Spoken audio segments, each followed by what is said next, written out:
Tip FM.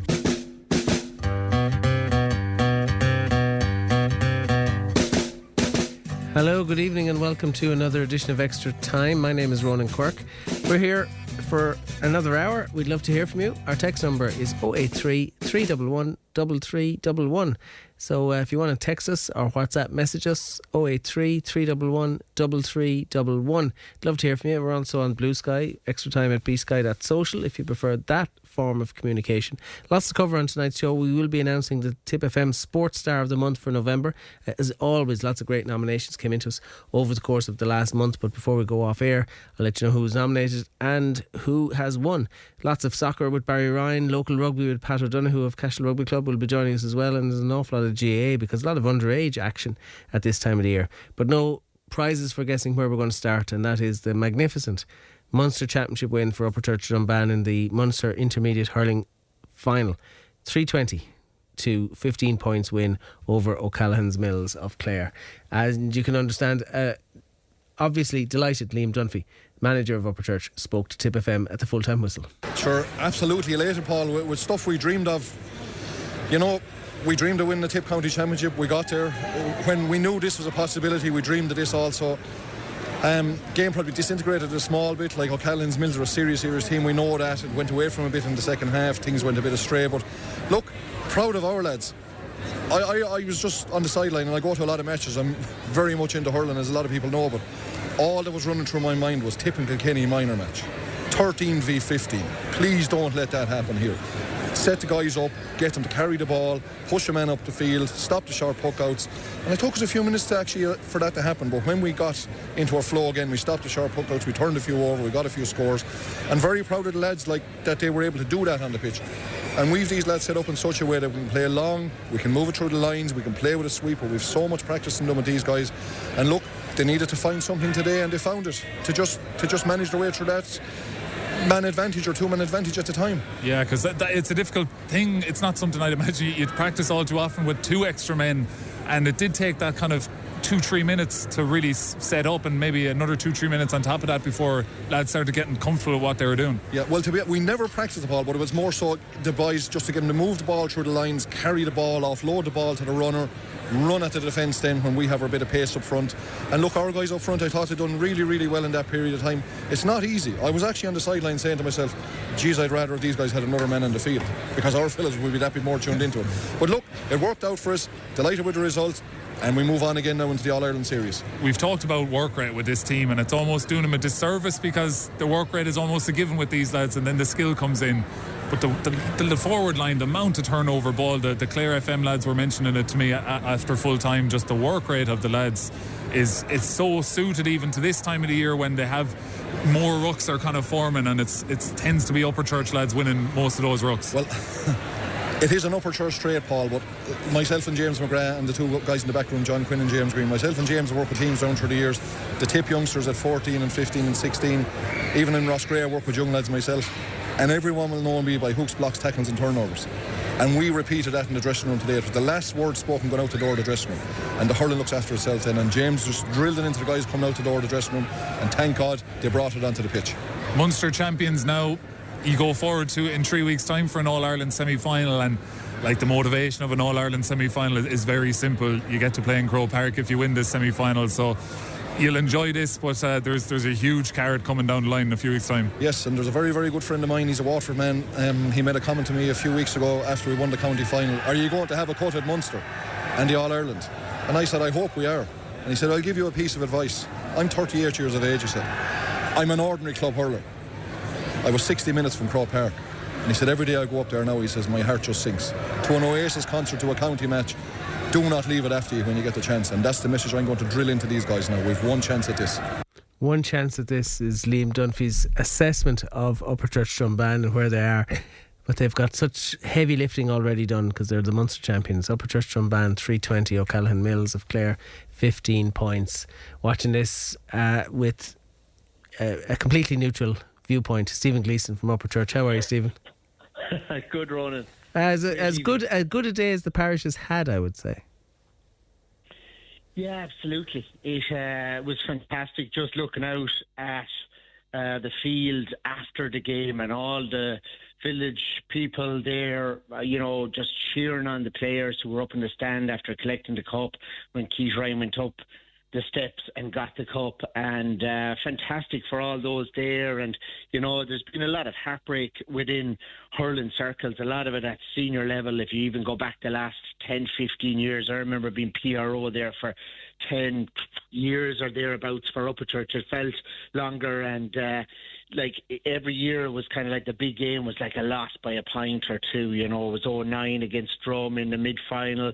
I think it was 14 mid-final, 1 point again. Then was it 17 against Sarsfields, and again 19 against Sarsfields. And those teams were really strong, really good teams, but just couldn't get over the line and get an elusive medal, I suppose, at senior level. And to come back down and the fall to be relegated, but all of a sudden just to get the momentum and start winning. And last year I think it was a divisional final at Premier Intermediate level. This year the county final and out of Munster. And it is a great journey, like for a lot of those players who have soldiered for many years. You go back to that 2014 final, I think it was Mikey Bevan's first club that he coached, and there's 4 players there, Kieran Shark, Colin Ryan, Paul Ryan and Paddy Green, that played in that mid-final, that get this bit of glory at the end of their career. And great for Colin Ryan to score the goal, running back out, jumping for joy, the whole parish cheering him on, and that really, I think, just summed it up for me, what it was about, and winning that, because there has been a lot of water under the bridge and close games that you lose, and I think it's great for all those who can celebrate it. And at that time you think too of the likes of Packy Ryan. He'd be grandfather of Gavin and Keith and Aaron Ryan that were playing, and he would have been over the moon. He was a really inspirational figure, and I don't really think I realised it when I was young, but as you get a bit older, looking back, he was huge in the club, and he was just larger than life in some ways. And himself, Packy, Phelan, could think of another 7 or 8 people who really put in a lot of effort over the years, who didn't get to see an evening like last Saturday. So for those there, it was brilliant, and those supporters, and there's an awful lot more over the years who would have absolutely loved to cheer on Upperchurch supporters, ex-players and so on. So a great evening.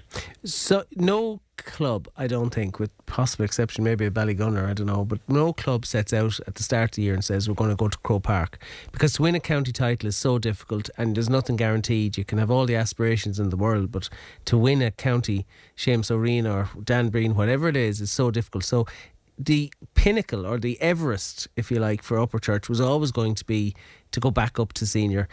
To do that, they had to win the Seamus O'Reen, which they did. It takes a club of quite significant character to be able to park that, say, job done, now we're going to set out a new set of goals. Because, the elation that comes from achieving your goal makes it very difficult to recalibrate your goals so quickly. Yeah, there's a lot to digest there, and I would have to say I'd agree with you. A lot of teams would have just sat back and said, look what we have, and they have a cup. And in fairness to the players, they just got right back down to it, back down to the field. I guess in some ways they're on autopilot. They've done so much training. And, how much of that is player-led though, Stephen? Sorry? How much of that is player-led? Well, if you look at that set of players, they're a very experienced group there, and a lot of people had them as underdogs from the quarter-final, semi-final, final, Munster semi and Munster final, which I thought was crazy, to be honest. I would have had Upperchurch as favourites in all those games, bar O'Callaghan Mills, and I'd say Danesfort, should they win Leinster, they'll be the favourites for the All-Ireland, I'd imagine. But, other than that, you're looking at teams that I would expect Upperchurch to win. They've had 12 players there. I counted from the players the other night that would have played with Tipperary over the years, and if you take it You had 3 tip senior footballers, Dean Carew, Conor Fahy, Paul Shanahan. They'd have all played under David Power or Liam Kearns or the late Philly Ryan. Then you've got, under 20 and minor players there. You have Paddy Phelan was playing under James Woodlock 2 years ago, won an under 20 this year in the All-Ireland. You had Luke Shanahan there, brilliant hurler at minor level, played under 20. Keith Ryan the same. Gavin Ryan was a tip senior panellist. Pat Ryan was a tip minor. Paddy Green was a tip senior panellist. Paul Ryan was an under 21 goalkeeper for Tipperary as well. I think he won a Munster final. That's a pretty impressive Colin list, Ryan. and you're still not even at the end of it, but it just shows you what inter-county experience is there. Oh, absolutely. Even Toby Corbett, take him for instance, he's a student in Thurles CBS, has a Harty Cup, has a Croke Cup, a Tipperary minor on the Tipperary under-20s this year. So there's 11, 12, 13, 14 players there with huge experience that have played with their county or won with their school at a very high level, and 2 Fitzgibbon Cup winners, I think, in it as well. So you've got all these lads that have, a real ambition there and, a quiet determination. And they were underdogs in all the matches, which is quite bizarre, really, when you look at the depth of talent that they have there. And there's a great backroom team there. You'd have to credit, Liam Dunphy, James McGrath, great for the likes of John Quinn there, James Green. They soldiered away for many years. Liam Noonan is one of the best analysts I've ever come across, works with Damien Young. And he's at a really high level. You have Katrina Short there in the backroom team, Peter Ryan, an Olympic, Paralympic cyclist in Rio, part of the backroom team. So it's a really good outfit, and everyone is going into one direction. And I think that all played into that Munster campaign, that everyone just was able to reassess and calibrate what's next, where are we now, and keep going on the journey. And it's leading all the way to an All-Ireland semi-final, which is brilliant, and unknown territory at that level. But I suppose the only other Munster final I can think of in recent memory was a Junior B final in 2017, and that was a loss to Whitechurch of Cork, and the subsequent All-Ireland final was a loss as well to Whitechurch Cork.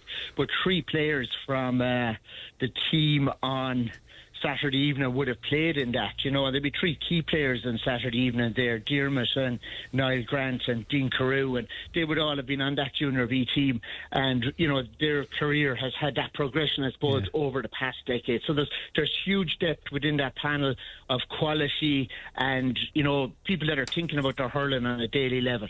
One of the best club finals I think I ever saw was Killadangan against Carrickshock in an All-Ireland intermediate hurling final.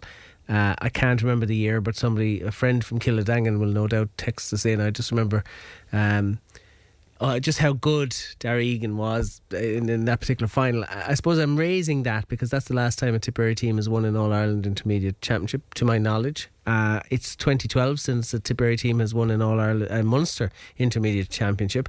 So you're in rarefied company. It's magnificent stuff, and you see where Killadangan went after that. I suppose they were. Yeah, look at where Killadangan are now. Yeah. Yeah, absolutely, and the Upperchurch group that's there at the moment has the potential to go all the way here, and that's the glory of it, I suppose. And it has been rare where you've had those sort of Tipperary successes. There's only Boris Ali in the last few years won the Munster final against Ballygunner, but that's it. You have to go way back, as you said there, Silvermines and Killadangan back before that, and that journey is incredible. And I think the supporters are on it now as well. The place was covered in black and amber for a long time. There was bonfires on Saturday night in Upperchurch, and there was great celebrations and a big crowd to bring them back into the hall when they came back to the village afterwards, and then into Oliver Ryan's and Canans and all the rest of the places around the area.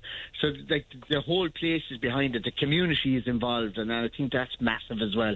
Well, enjoy the ride, Stephen, because days like these don't come around very often, so it's great when it's your own parish. It makes the job a lot easier, I'd imagine.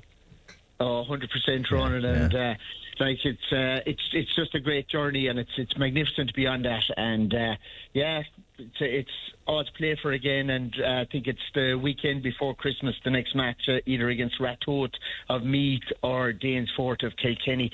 So that'll be another exciting weekend. And, I didn't know. So you're definitely getting the Leinster champions in the semi-final. Is that right, yeah?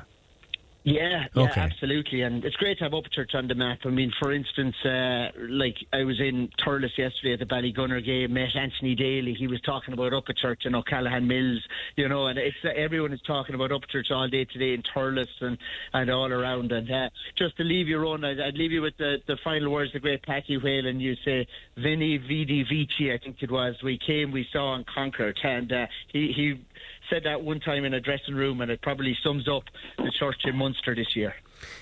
Absolutely, taking a bit of Caesar's campaign in goal. Well done. Thanks for that, Stephen. Sound running. Take it easy. That's Stephen Gleeson, Upperchurch native, giving us his thoughts on that great win. Quick word with JJ Kennedy as well. How are you, JJ?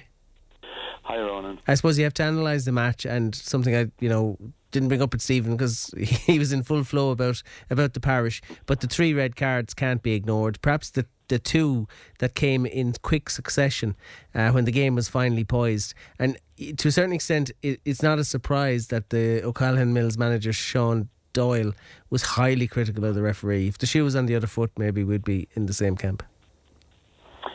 Perhaps, though I think when O'Callaghan's Mills, when they look back at the game and look at it in its totality, they'll realise that this was a collapse of discipline, really, that cost them dearly.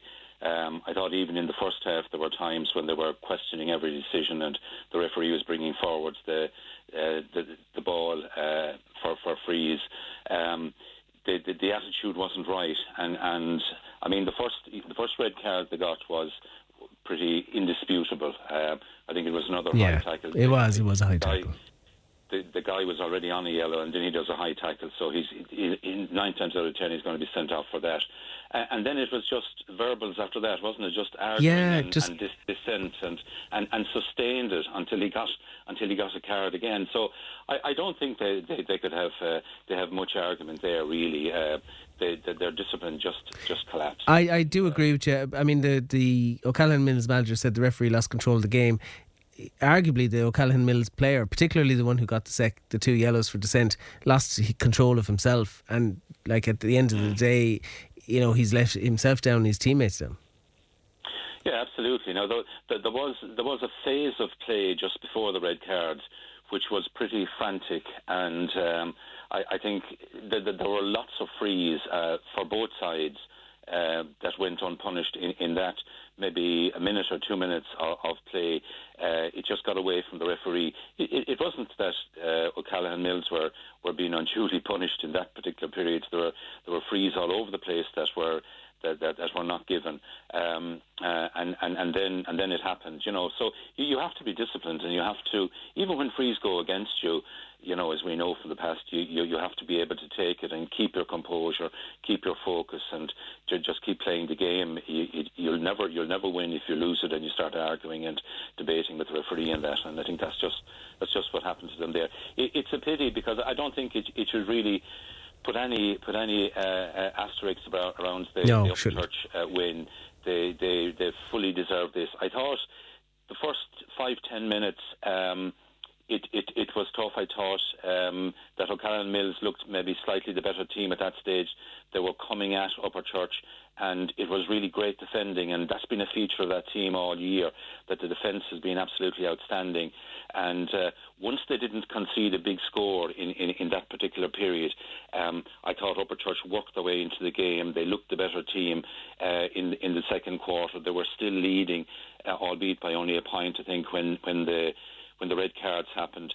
So it was shaping up to be a dinger of a game, and a bit like the Ballinhassig game in the semi-final. And I would have been confident that Upperchurch in those circumstances had every chance of winning it anyway. So it's just a pity that those cards came, but it doesn't in any way take from Upperchurch's extraordinary achievement, and it really is a fantastic achievement by the club.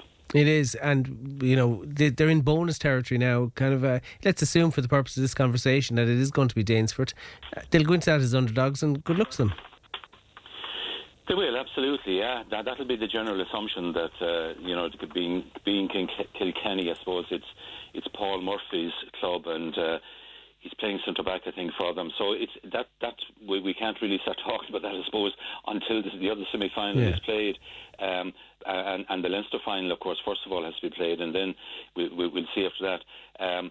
But yeah, they will be underdogs if they're going in against Danesford. And I would differ with Stephen slightly from what he was saying earlier, that their underdog status was bizarre throughout the year.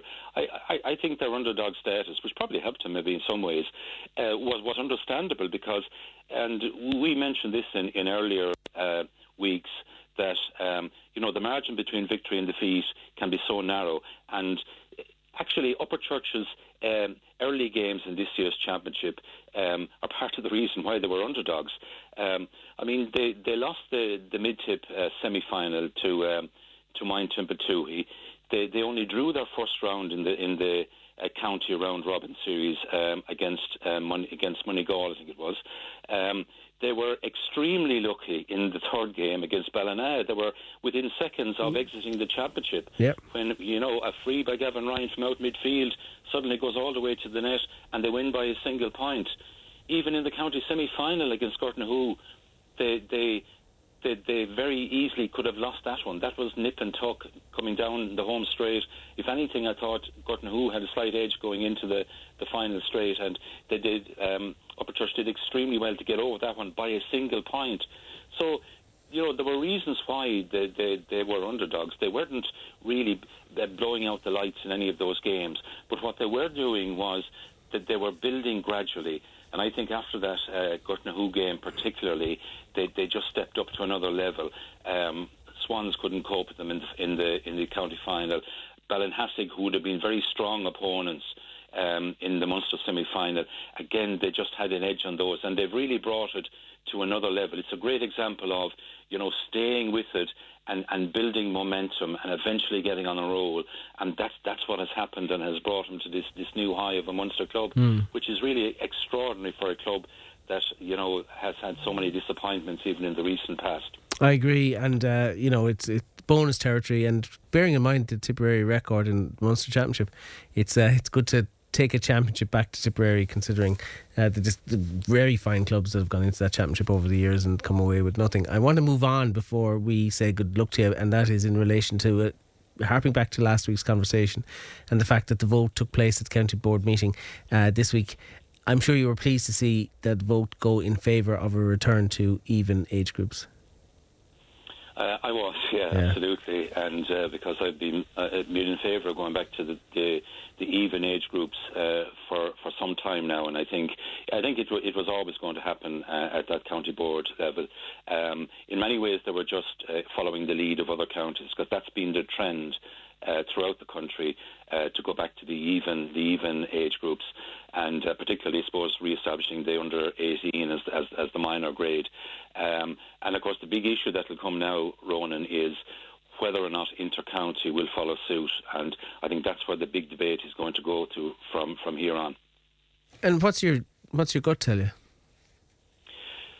Well, my gut tells me that it should go back to under 18 at inter-county and restore the under 21. I think in terms of the development of players, I think those two age brackets contribute much more to the development of players than under 17 and under 20 like we have at the moment. Under 17 is juvenile. It's effectively a development squad. And the guys are very young. Some are 16. They're very, very young at that age group. Under 18, I suppose so many things back the years, whether it was voting age or whatever, was always given as 18. It was kind of a threshold moment, wasn't it, in the development of people and of players. And there was a reason for that. It is that moment.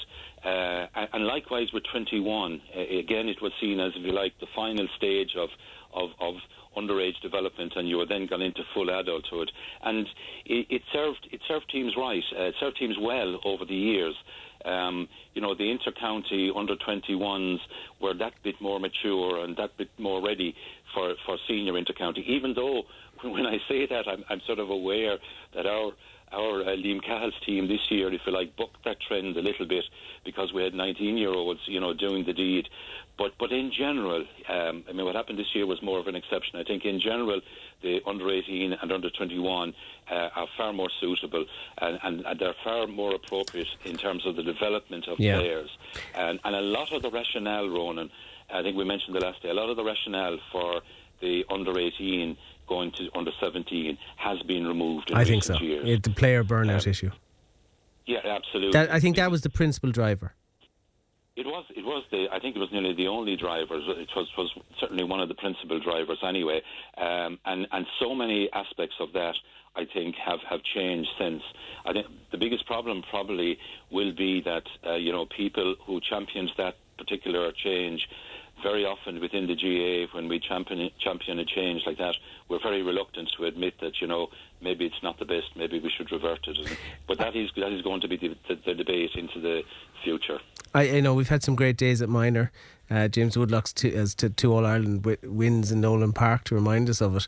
But it jars a little bit with me. Like you have been involved in education of young people all your life, but when somebody in TY is playing in an All-Ireland final, they're too young for that, really, with in front of 26,000 people. It's an awful big ask, like.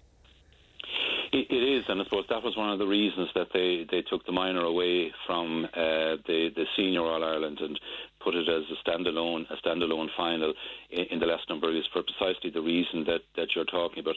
The big argument, of course, that will be put forward in favour of it is that under-17s aren't allowed to play senior level, adults level, at club level. And whereas under-18s will. And you certainly will have that will have implications for fixtures because of the overlap then that you'll have. But that I think that can be worked around, and I think in the overall scheme of things, it's better to go back to the under-18. Yeah, and I suppose the other significant thing that came out of last Wednesday night's meeting was Tipperary will put forward Ger Ryan for the ultimate office in the coming Lucas Gael, and that's the office of president. Yeah, and this, I think it was known for some time that Ger was lining up for this, and so it wasn't a huge surprise when the announcement came that the county board had nominated him for the race for president. He's got massive experience. He's been involved in so many committees and groups, and at so many levels, from county to Munster Council to Croke Park over the last number of years. Great organiser, great administrator. He's done huge work on different committees and so on. So the whole mechanics of the organisation is very well known to Ger, and he obviously has a huge number of contacts built up over the years that he's been involved at Munster level particularly, and then at Croke Park level. So it'll be interesting to see. We haven't had a president since Seamus O'Reen, of course, back in the late 60s, and we've had a number of people in the meantime who've put their names forward, and it hasn't worked out very well for them. So hopefully this one will go better. We'll have to wait and see. If from your experience of looking at these things, and I'll leave you with this, does it kind of go provincial? Like, was it Ulster's turn this year? That's why Jarlath got it, or maybe there was a sense that when the New York president Larry Murphy had it, that it was time to go outside of the 32 counties. I'm just wondering, is that a sense among voters as to which province's turn is it this year? I'm not sure. If you look back at the last number of presidents, sometimes there is an element of that, but I don't think it really is the deciding factor. And we talk about politics and all the machinations that can happen at political level. I tell you, politics probably doesn't hold a candle to the GA. The Munster Council, you'd want to know your way around it if you're going to go there, yeah. Unreal. Yeah. So it's a different world, and that's the only difficulty I would see for Ger, that it is a totally different scenario towards going for a Munster Council chairman or going for a county board position or whatever, and it involves New York, of course, America in general, and it involves England, so it involves a lot of travelling, a lot of canvassing, a lot of contacting. It's it's a whole political scene on its own, and God only knows how that will work out. We wish him well. Anyway, JJ, as always, thanks for your time. You're welcome, Ron. Talk soon, thanks indeed. That's JJ Kennedy with his thoughts on Upperchurch and their progression into an All-Ireland semi-final, and indeed that underage vote to return back to even age groups at club level. Something we can thrash out in more detail as we go through the rest of the next few weeks. Let's still to return to events on the field. Pat Murphy, who's the PRO of the South Boards Online. How are you, Pat? Very good run yourself. I'm very well. I wanted to ask you or discuss Moyle Rovers under 21A final victory over Commercials. Not a huge surprise, but the margin of victory surprised me. Yeah, look, now they finished it off, I suppose. They finished it off really well. They got a couple of goals near the end when they really put the game to bed. But they were very impressive throughout, to be honest about it. The big high points, and I suppose one of the real nice things about the new rules is the 2-pointers, and this was really highlighted this game. I think I counted 5 2-pointers at one stage. John Cronin was knocking them over for fun. Keane Smith was knocking a couple of them over. Darrell O'Connor was knocking them over. So, it was really good to watch. But the game kind of took a while. Partially to get going. Early in the first half, it was kind of a little bit lateral. But I think the winning of the game really was the last 10 minutes of the first half. While Rovers scored, I think it was 11 at that stage, 6 points each, or 7 points each actually. While Rovers at that stage, sorry, but while Rovers scored the next points, or 7 of the next 8 points, and they just gave themselves the cushion. Then at half time they were 6 up. Even though Commercials came back in, rattled in straight away. Keane Smith had another 2-pointer at the start of the second half. It just, from there on in, they just never really properly got going. And while Rovers finished it off, at that the last 20 minutes to 25 minutes of the game, they scored 2-4. Commercials only got 2 points, so. And the thing with that Commercial, or that my Rovers team actually now as well, there's only one player off of that off the starting 15, and possibly in the panel that's actually overage for next year. Okay. So they'll be thereabouts again next year, And they won the South under 19 as well this year, and they had a great couple of days actually, because they won the under 17A South on Thursday. So they're definitely a team on the rise as well. I was going to make that point to you, because in actual fact they might have won a county under 19. They were very. They'll have regrets over letting that one go. They've won the South under 21. They won the South under 17, as you've said. And could go on now. They're still going at that, obviously. Yeah, there's a long way to go. I'm just kind of wondering whether we might look back on this weekend in time to come and say that this is a point at which Commercials' dominance in the South begins to turn a little bit, because it's in everybody's interest, I think, for that to turn. Like that Commercials team you mentioned, right? You'd have the likes of Joe Higgins on it, Darrell O'Connor, and Keane Smith, all of whom played senior with the club this year and won a county senior title. So that was why I kind of figured that it would be a lot closer than it was. But my Rovers were more than comfortable, more than capable of downing those colours. They were, and look, I take nothing away. My Rovers were absolutely excellent on tonight, and they've some real, and I will say, I'm going to talk about a couple of some young players, but like Killian Butler and Paddy O'Keefe. The two of them were outstanding.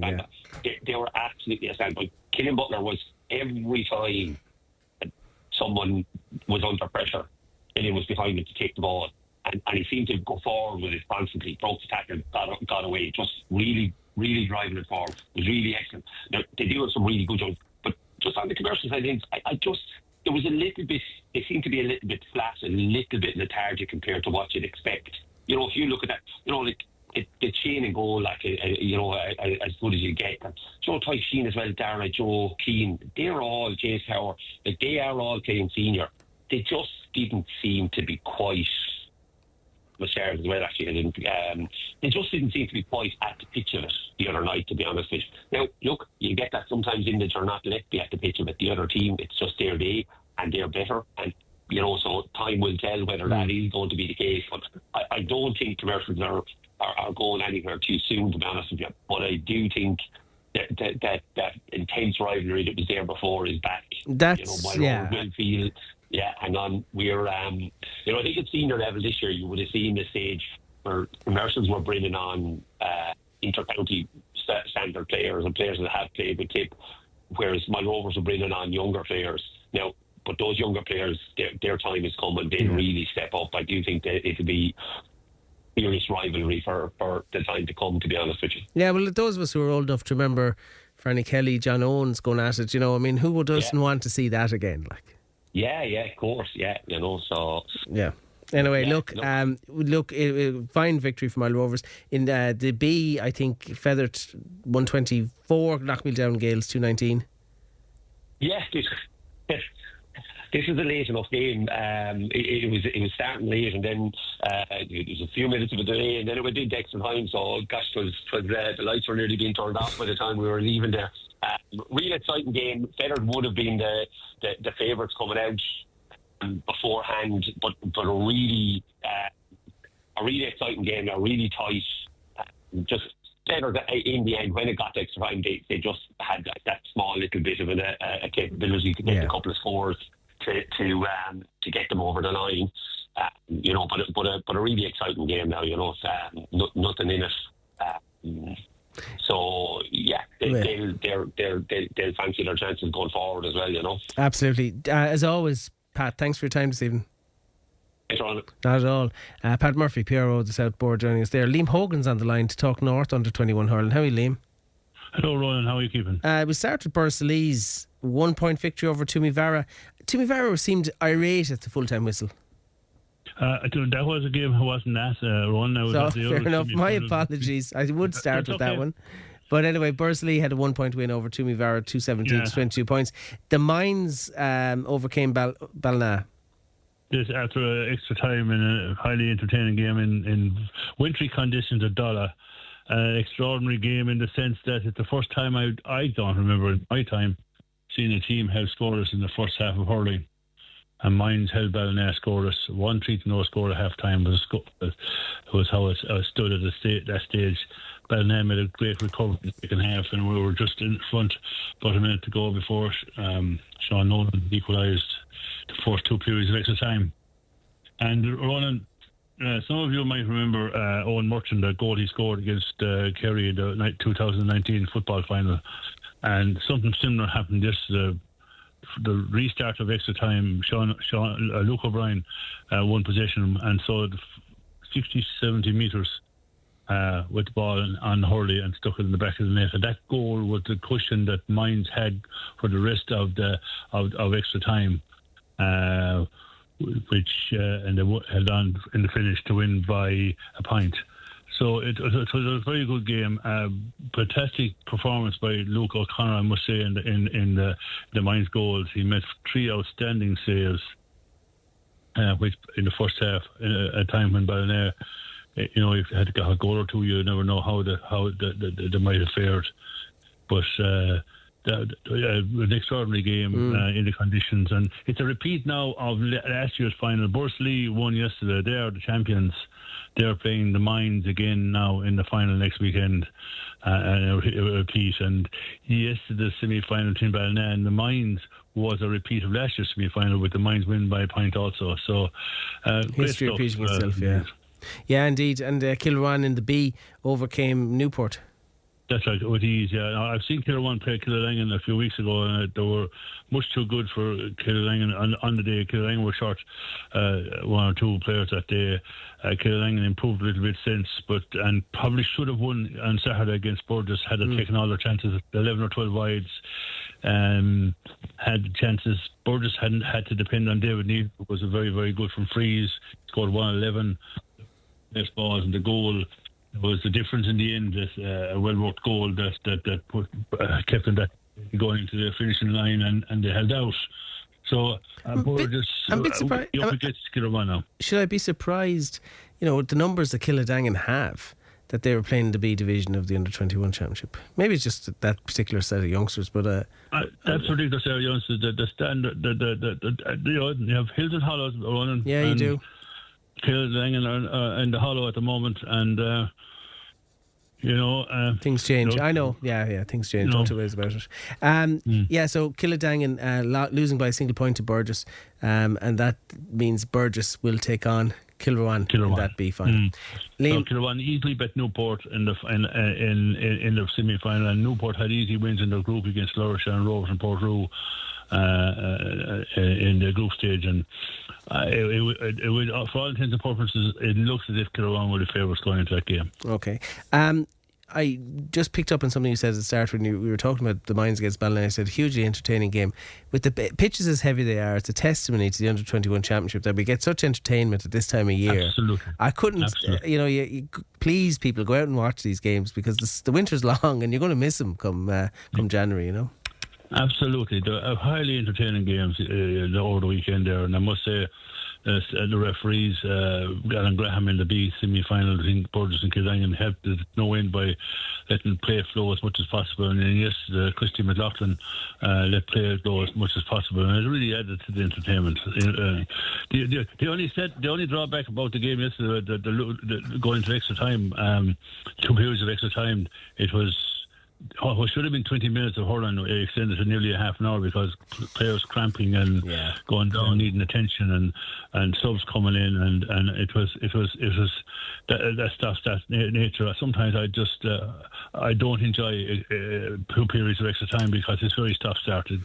The flow of the game, it just disappears. But that as it may, that's where we are. That's where we are. Liam, as always, thanks for your time. Talk soon, my friend. You're welcome, Ronan. Thanks indeed. Liam Hogan joining us there on the North Under-21 semi-finals. Let's go West for a second. John O'Shea was there. He saw the West Under-21 B semi-finals. How are you, John? 2 semi-finals there in the B there. Kickham's there overcame Kappa White, not 23-8. Kickham's overcame Aero Emily combination, not 23-8 points there. Very, very strong Kickham side there. Adam Daly, Shane Buckley, Senan Mackey, Philly O'Neill, Evan Slattery, all getting on the scoreline. DJ Leopold there was the main man for the combination of Emily and Aero, and they ran out, as I said, 23 points to 8 winners. The other semi-final was sort of equally one-sided. Kappa White Gales overcoming Lapton Cullen Gales there. Probably the damage was done in the first half there when they got 5 goals there and they ran out easy winners in the finish. But to be a good final now next weekend there between Kappa Gales and the Kickham, 2 evenly matched side. They met earlier on there in the round system, and there was only a point between it there. But I suppose the big game yesterday was the A semi-final between Cashel Kincormac and Golden. This was a sort of a replay of the under-19 A final of 2 years ago, which Cashel won by 3 points. Yesterday now to a different game there. Heavy pitch in Cashel there.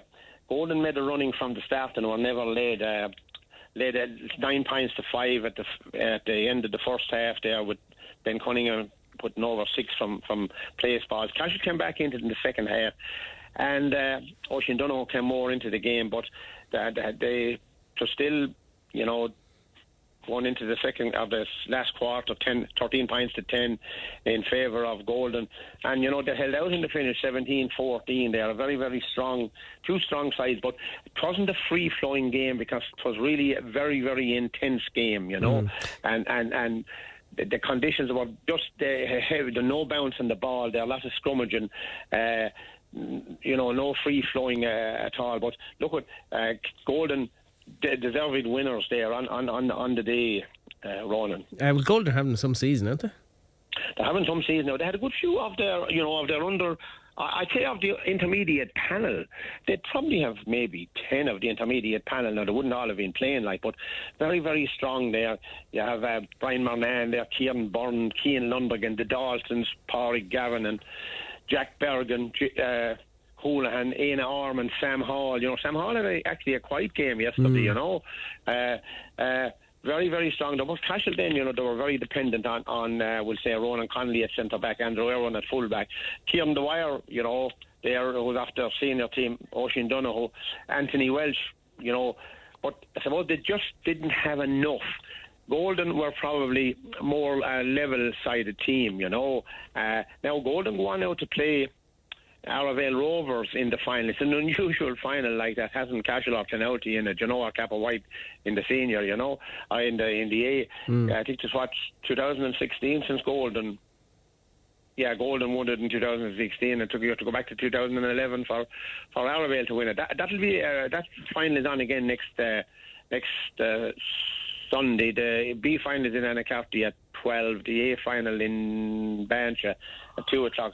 I'm looking forward to that A final because I think it's going to be, Well, when you have a different name on the cup, it'll be unique for one of the clubs anyway, in terms of. Really, and Arravale have a very strong team this year, Now, they drew with Cashel in the round system, Arravale and Cashel, and Arravale beat Golden by a couple of points in the round as well. So there's nothing between those three teams, and maybe with the run that Golden have at the minute, they just seem to be building up steam and continuing week into week. Now, they're playing, both Arravale and Golden will be meeting, Golden and Arravale will be meeting on Wednesday night in the A football semi-final, and Cashel and Galtee will be playing in the other A semi-final on Wednesday night. So look at, both will be out on Wednesday night, both will be out on Sunday, but look at this time of the year, they're under 21, and I suppose lads, they prefer to be playing than training anyway this time of the year, That is true. We can have that debate raging forever. I got to fly, John. Thanks for your time. All right, Ronan. Take care. And that's John O'Shea joining us with news of the mid. Let's just listen to this for a sec. The Tip FM Sports Star of the Month with the Talbot Hotel Clonmel. Multi-award winning wedding specialists with state-of-the-art leisure facilities and spa with food served daily. The Tip FM Sports Star of the Month. Get your nominations in now. Well, we had some great nominations in for our November Sports Star of the Month, including St Patrick's Camogie Club, who won the Munster Junior C Championship, beating Castlemartyr in the final. Brodie Lee, Ross Gray native, represented Ireland at the Under-17 World Cup. We made 2 appearances. Ireland reached the last 16 of that. Wayne Hassett, who's won the flat apprentice jockey title in November, his 25th win of the season. Stephen Rosney came from Nina, who qualified for the Lakeside World Darts Championship last month and won his first round game in that. And the other nomination, who is our winner, is Upperchurch Drombane, become just the 3rd Tipperary team ever to win the Munster Intermediate Hurling Club title when they beat O'Callaghan Mills on Saturday. So delighted to announce Upperchurch Drombane as the November winner of the Tip FM Sports Award. If you see something in December, send us an email, sportstar@tipfm.com. That's sportstar@tipfm.com. Where on earth does the time go on a Monday night? Barry Ryan, how are you? How are you, Ronan? We were going to talk about what happened in the TSDL this weekend, and you're now going to have a conversation about Clonmel Town going down. Yeah, look, it's a really, really difficult situation now. Bottom of the table, winless this season, and now trailing Cashel and Cullen Latin by 3 points. And your next 3 games are away to St Michael's, away to Peakvilla, and away to Malburse, so it doesn't get any easier. The one thing I would say, even before we get into it, is the big thing for me is a couple of players came into town this season, and what I would look for from them now is they've very much contributed, along with everybody else, to the situation that we're in. So don't be looking for an out at Christmas to go to Willies or Clonmel Celtic and stuff like that. I'd like to see people stick their chest out now, playing for a really, really famous football club, and get us out of this situation. Yeah, because you have to say, history only counts for so much, This is a club that won 8 or something in a row back in the 2000s, and based on results, based on form, you can't say they don't deserve to be where they are. No, that's the reality of it, Ronan. You're talking about 16 times Premier League champions. As you said, Charlie had a period in the 2006 leagues in a row, but never done before. 6, was it? Sorry, I put... but it's phenomenal. And 7 in 8 years then when Jamie came in, and won one after that. So, you're talking about total dominance in that period.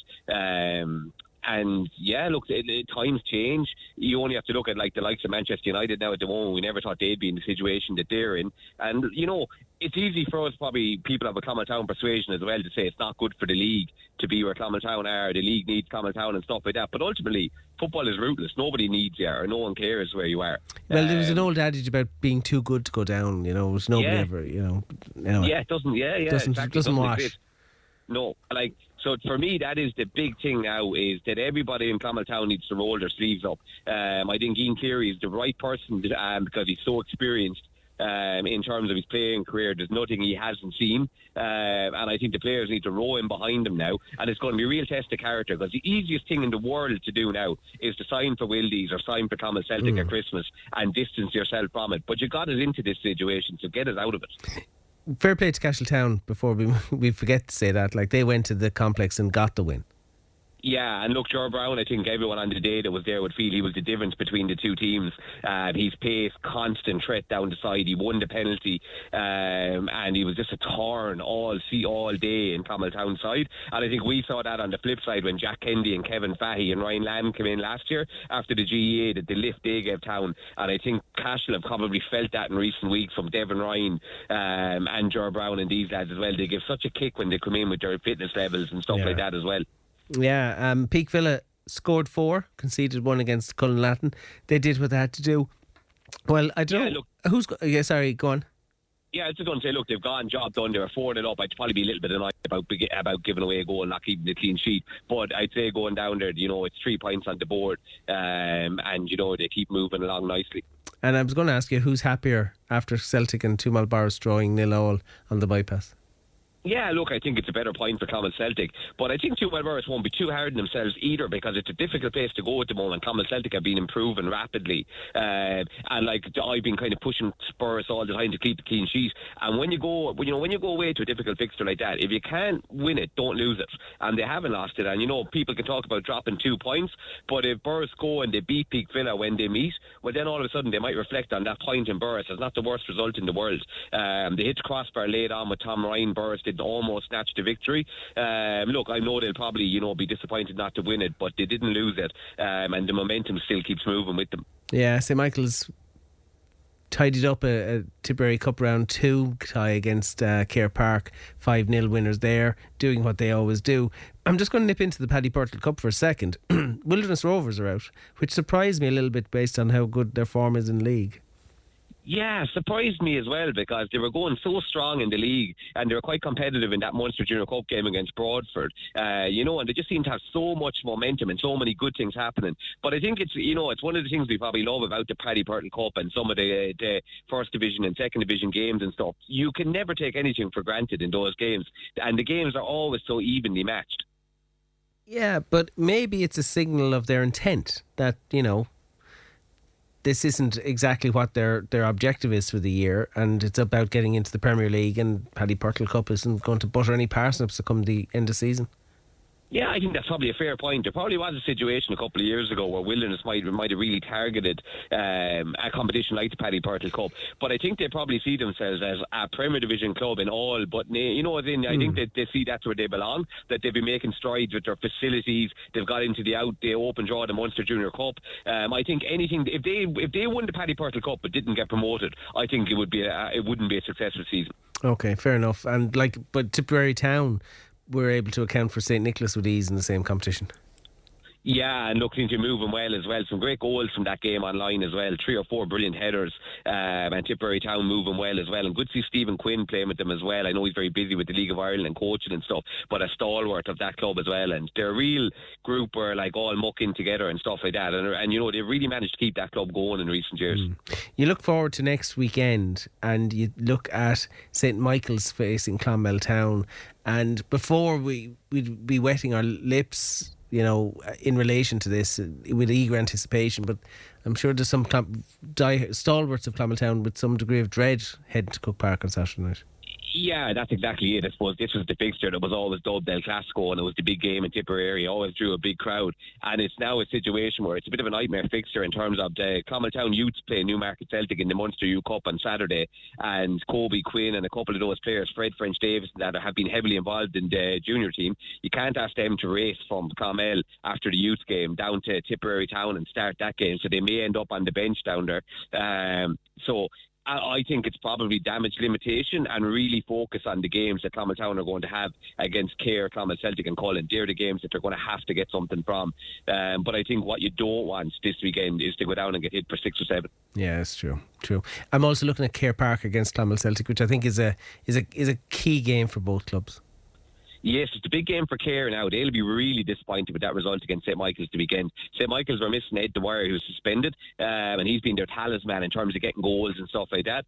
And St. Michael's were absolutely brilliant on the day, probably their best performance of the season. But Clare and Higgy in particular, he's got high standards and stuff as well. He'll demand a reaction against Clonmel Celtic, who will feel themselves that they're after getting a really good point against Borris, and will feel this is a game they can win. So that's a really interesting game. Barry, as always, thanks for your time. We'll have a lot to chew over next week. Thanks a million, Roland. Take care. Barry Ryan joining us there with news of the TSDL. Just before I go, just some rugby results. Nina Ormond had to take on leaders St Mary's College, who maintained their position with a 49-15 win against the bottom side, Nina Ormond. William Coffey and Sean O'Brien scoring tries for Nina, and Charlie O'Doherty kicking a conversion and a penalty. Really hard for Nina in that top tier of Irish club rugby.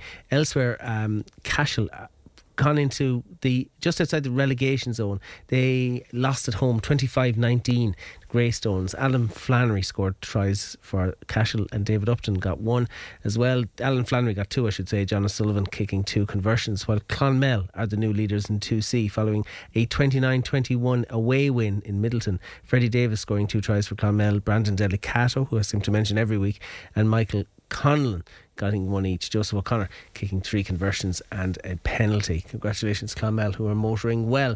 That, I'm afraid, is all we have time for this evening. Thanks to everyone who contributed to tonight's show. Ian O'Connor produced. We'll be back with you next Monday night at 7 o'clock as we start to wind down what has been a wonderful season of sport and a year of sport in Tipperary. But until then, good night and good luck. Extra time on Tip FM. Online. On your smartphone.